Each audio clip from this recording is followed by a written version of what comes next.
One of the first articles I ever wrote for my website was how boots should fit, but there are a few particularities that you need to know about how Chelsea boots should fit. So to find out, I came to the headquarters of RM Williams, and I'm here with Rita, who has been sizing Chelsea's for over 30 years. Thank you for coming on the channel, Rita. Lovely, nice to meet you, Nick.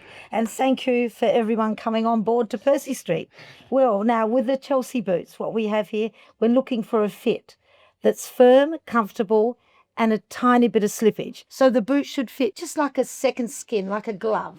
And what you remember, if you get the perfect fit, then you won't wear out the back linings. Because for people who buy a boot and think any size will do and their foot's moving around in it, all the back lining will get worn out much quicker and they won't get that perfect, comfortable fit, which should fit just like a glove. It's really that's really worth emphasizing, because there are so many upsides to the Chelsea boot, but the downside is you can't adjust the fit. There are some little tips we're going to get into for adjusting the fit, but generally, a lot of the time, if you go to a brand and the Chelsea doesn't fit you right, you're often just kind of out of luck, Right. which is what's nice about coming here. We're not trying to make this a whole ad about RM Williams, but ideally, if you're looking for a Chelsea boot, it's good if the company sells a few different models made on different lasts, because then that's your best shot at finding the perfect fit. Absolutely. One of the first things you should know, this is just about all boots, is that your boot size is definitely smaller than your sneaker size. Absolutely, and yes. Never order the same as your running shoe. You'll find you're 1 to 1.5 sizes down.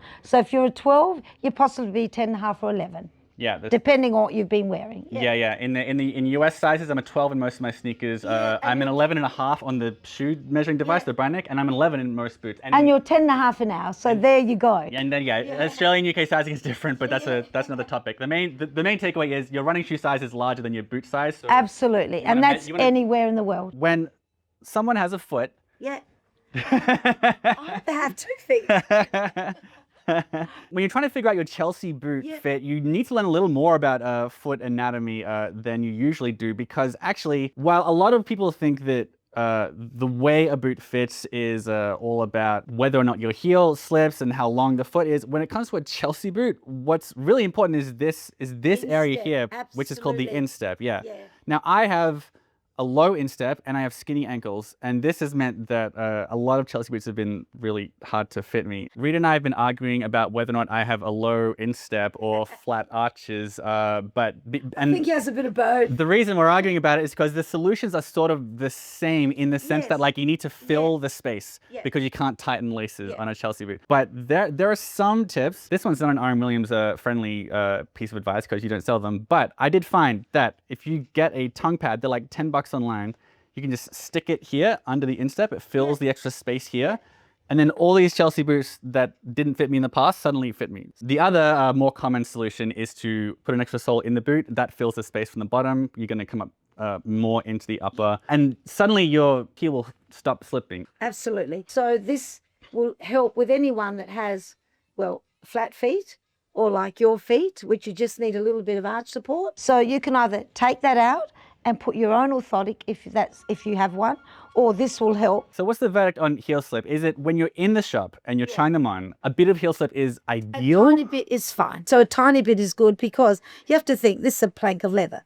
It's not molded to anything. The more you wear it and it warms up around your foot, the comfortable it's going to get. The thing with other boots is, what's so great about them is that the more you wear them, the more the fit improves, the leather softens, conforms to the shape of your foot. Absolutely. Which means that the first time you wear them is literally the most uncomfortable and worst fitting they'll ever be. Not that they're uncomfortable, but like they'll only get more comfortable is what I'm saying. I'm going to disagree with that, because I serve thousands of people here, and I say to them today, the boot should feel comfortable enough to keep it on 8 hours.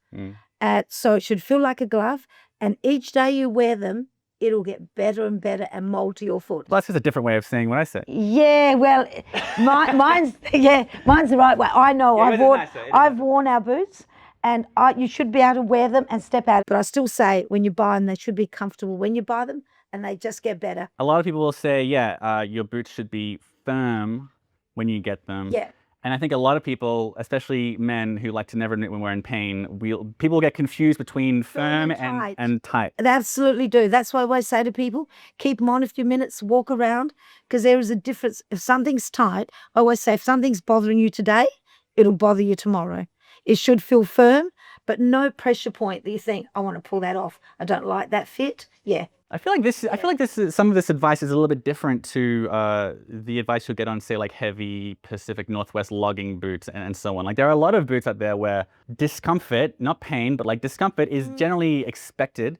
Whereas with a Chelsea boot, I feel like there's something about the pattern where it's not expected to be as uncomfortable. And maybe because it is the one piece of leather, we don't expect people to have pain in them. Okay, Rita, in the modern world, a lot of people are starting to talk a lot about toe splay, how your toes should never touch the sides of any boot. Someone tries on your boot.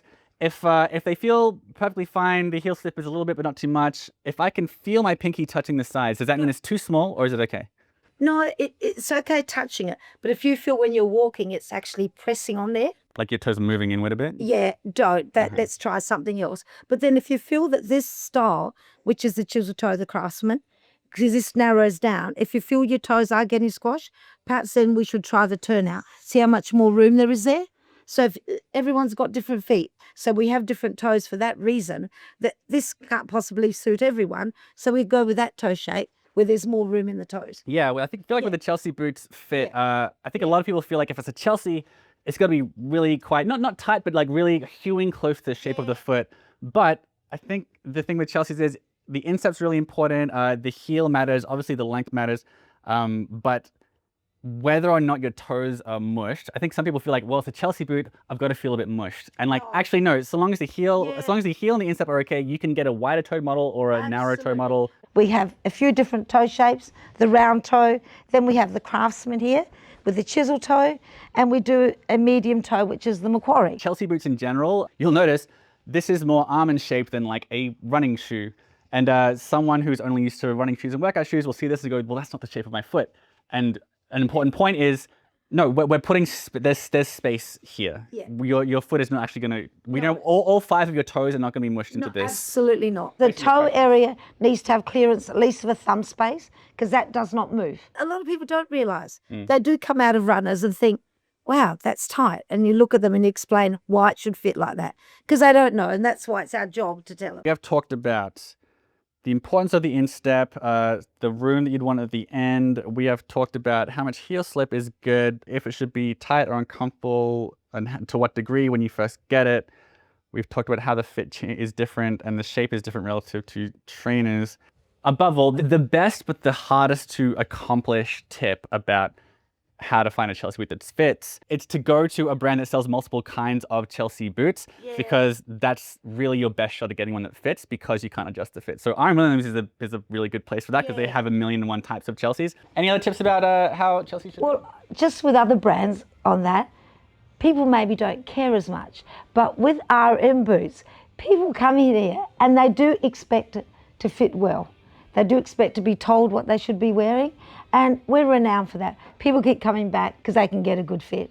Yeah. IronWilliams.com is in the description below if you want to check out some Chelsea boots. But also, yeah, we made this so that it's applicable to anyone who's looking for Chelsea boots. So subscribe here if you just went up here for more stuff on casual and durable footwear and menswear, and come down to Adelaide and meet Rita next time you're in Australia. Why not? It's brilliant. Thanks for your time. Thank you.